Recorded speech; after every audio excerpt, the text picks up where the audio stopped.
So let's say that we are committed to pursue a spiritual life and we're looking for our path. Different people reach their destination in different ways.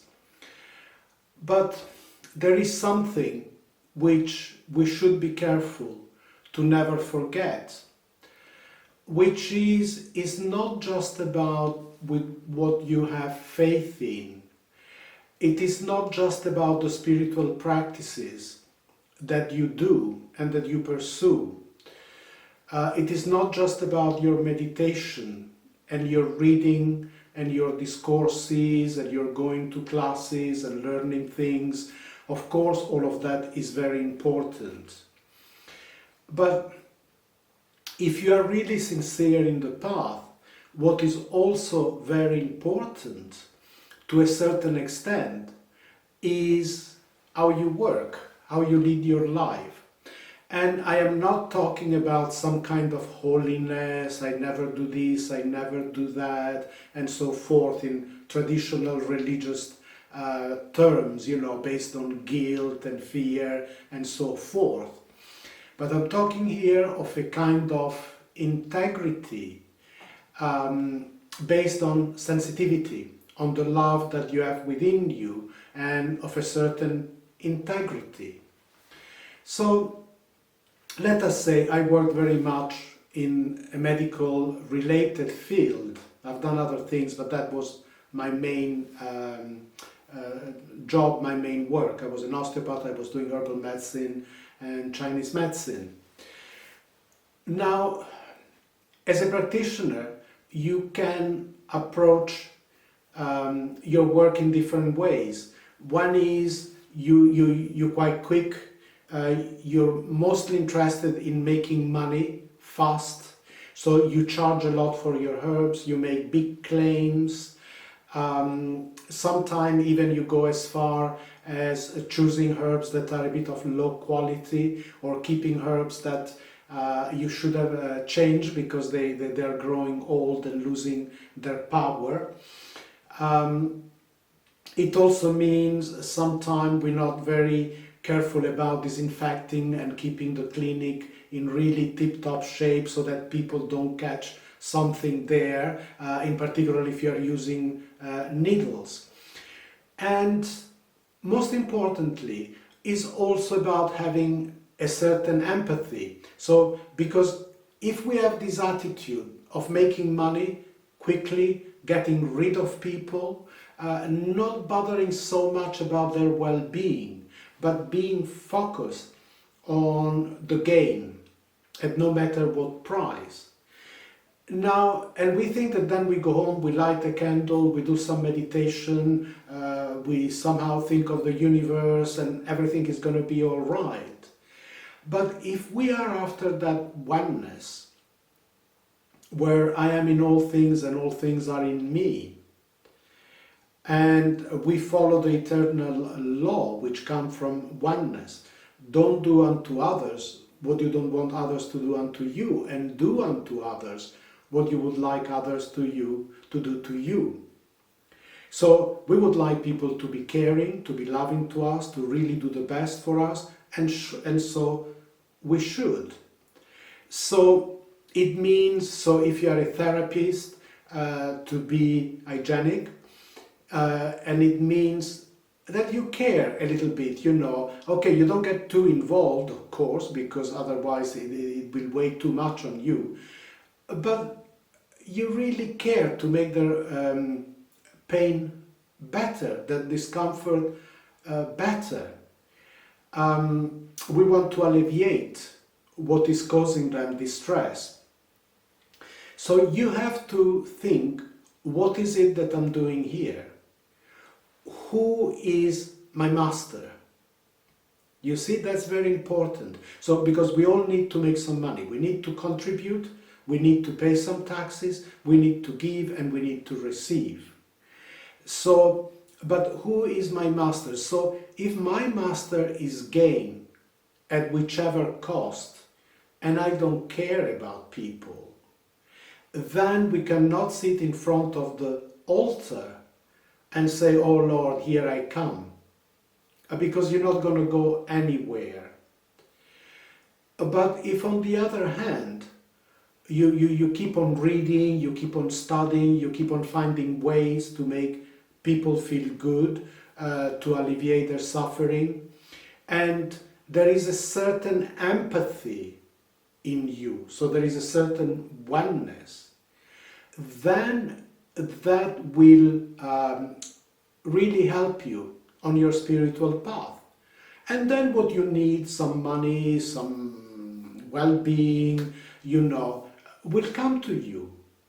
But it is the light, it is the heart that guides you.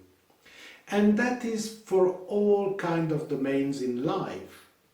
If you are, let's say, a cook and you have a little restaurant, don't go and get stuff that is really cheap, in poor condition, that was going to be thrown away, and you cook things that could make people feel unwell, and all you care is to make as much as possible with as little expense as possible. And there again, you're a mean person, and it's no point you even try to get closer to this humanism, to this oneness. But if on the other hand you use fresh food and you cook it with love, with the feeling that I want people to make them feel happy. That is my goal, to make people feel happy, to be honest, to have a certain integrity. Then money will come to me. Then a lot more people will come than if I was offering my clients some very substandard food. So I might make even more money by giving them good stuff. That's intelligence. That is the love, the heart intelligence. You see, you give people the best and you will receive the best. And also the joy, when you do this thing, is not just the money. It's not just the money. Yes, to surviving in this world, looking after your family, your children, you need it. So it's no point we talk, oh no, I don't want any. You need it. And you want to contribute to society. That's also important. We are not just here to take, but also to give. But as I said, it is not ruling you. This money is not ruling you. And what's ruling you is the love and the care for others. And then your spiritual life will take off. And it doesn't matter what you do, you see. Now, if you're in a job that you don't like, but at the moment you can't find something else, one day you will, but at the moment it's not possible, don't bring that hatred, that repulsion with you to the office. Accept it. Breathe in, breathe out, and make the best of it. And give it a good vibration that you also take with you at home. And then one day, from this good energy you are creating within you, you can take the steps to find something else. Now, you don't have to reach the great echelons, height of life and work. Let's say for various reasons you decide you like to be a road sweeper, a cleaner. Why not? You are as important as anybody else, because with dirty streets, dirty shops, life doesn't go on. You need cleanliness. So if you are a road sweeper, you're doing a very important job, you see. So be happy with it. You're out there, you're meeting people, you're breathing maybe fresh air, and be the best cleaner there is. Make the road smile at you. Make people happy that when they walk on that road, they go, oh, this is really clean, this is really nice. So another thing that I say is try to give what you have, to be the best at what you are doing. Not again the best as an ego. Oh, I'm going to show the others that I'm going to go over their heads. and conquer, conquer, praise and boost my ego. No. Be the best because you want to give the best.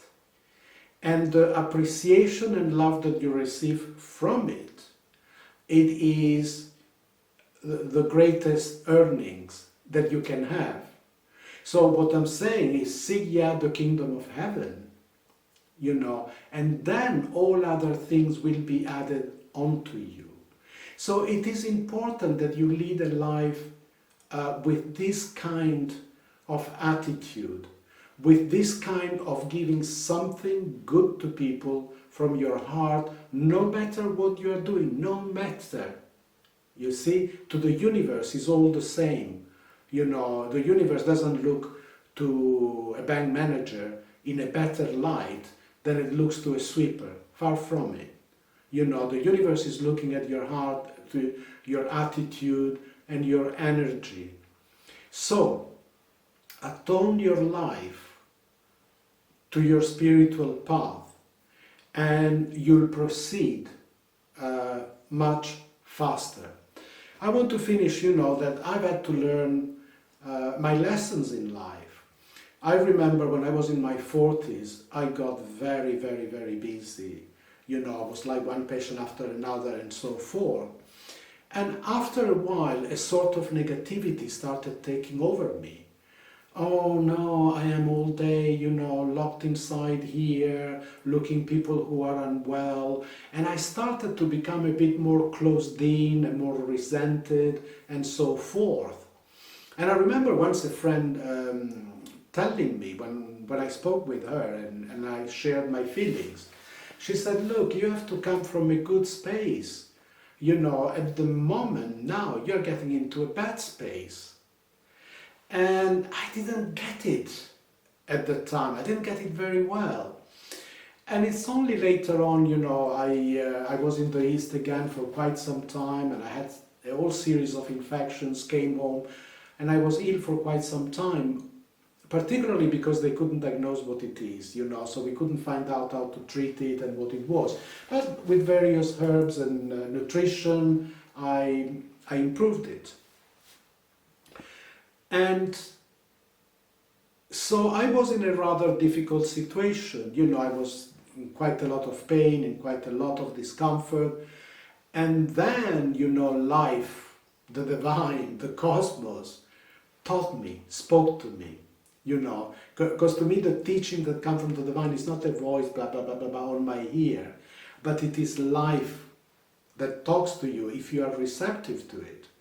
And what I saw was that when I went to see, a bit in a state of confusion, I went to see a doctor and a consultant who really cared for me, who really wanted to find out what was wrong, who wanted to encourage me, to give me strength. Already there was so much healing that was going on. I was feeling so much better, so full of energy. The moment I left the treatment room, I really felt elated. And then I really learned, it came to me. I said, well, part of this illness was to learn something very important. I learned many things through it, but this was a very, very important part. Be present, be there when you are giving some assistance to someone, make them feel good about it, let them feel you're coming from the heart, not in a forced way like, hey, hello, I love you, no, but truly being present, and truly being happy to be there with them. Okay, so align your life, it is what you do, it is how you work, how you earn, and align as well as much as possible, because I have been a sinner too, but align as much as possible your relationships. Don't go home cursing the relationship you are with and always thinking that the grass is greener somewhere else, because that again will create a great split. And so we will talk some more about that, but learn how to be one with the present and appreciate and love what you have. Have a life which is productive, which has healing in it, no matter what you do, And then when you approach the divine, it'll be a lot easier, to be in touch with it. And talking of approaching the divine, I'd like to remind you of the words of Jesus. If you are going to pray or meditate, whatever, and you have hatred against somebody, get rid of that hatred first, before you pray or meditate, because otherwise you're going to sit and pray or meditate, and all you're going to do, you're going to bubble over, you're going to boil over that resentment, and at the end of that meditation you'll have a lot more hatred than when you started with. Okay? So I started talking about the job that you do to use it, to align yourself. But I also have put some bits extra as well to show that, you have to bring your relationships into it, and you have to bring what you are cultivating in your mind. Because if your mind is always full of resentments and being stuck at something that happened in the past, you won't be able to be in the presence of that light, of that love, of releasing what you need to release. Okay? So it's a holistic path. You need to bring every part of yourself.